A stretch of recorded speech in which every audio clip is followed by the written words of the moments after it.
to the level I was looking on his work, he's trying to discuss the question of Professor May. So how to define the reaction coordinate, and would it be possible to be more specific about selecting the values of this reaction coordinate, if I'm right? Should I explain it? Yes, please.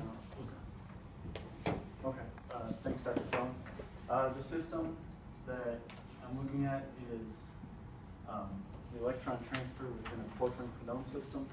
And before John starts, I would like to say that probably he's going to give credit to some other attendees of today's class. Okay. Thank you.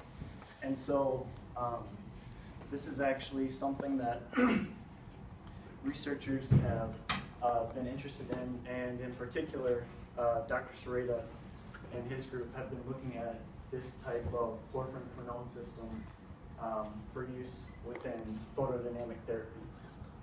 And also, from my end, can we use this type of model to study electron transfer within excited states? And so this bottom figure kind of shows an overall process, and for this simulation, we're just looking at an electron relaxation from the second excited state to the first excited state. And I know the triplet state is something that's very important to Dr. Sereda and the researchers, but we believe this first step is an important one, especially looking at the total time scales for the rates. So my method is very, very similar to that of Mariah. And if you've seen this on a couple other slides already, this is the initial wave packet that we model. And in this figure, you're going to see that as this blue wave packet. And so we show how we evolve the wave packet with the evolution operator.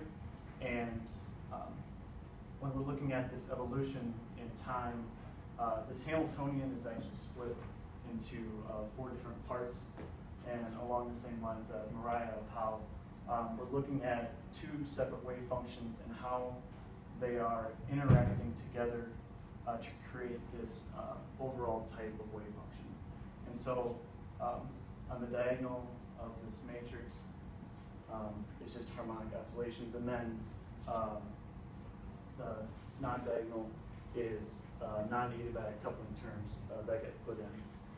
And so from here, the black dotted potential is for the second excited state, and the green potential here represents the first excited state, and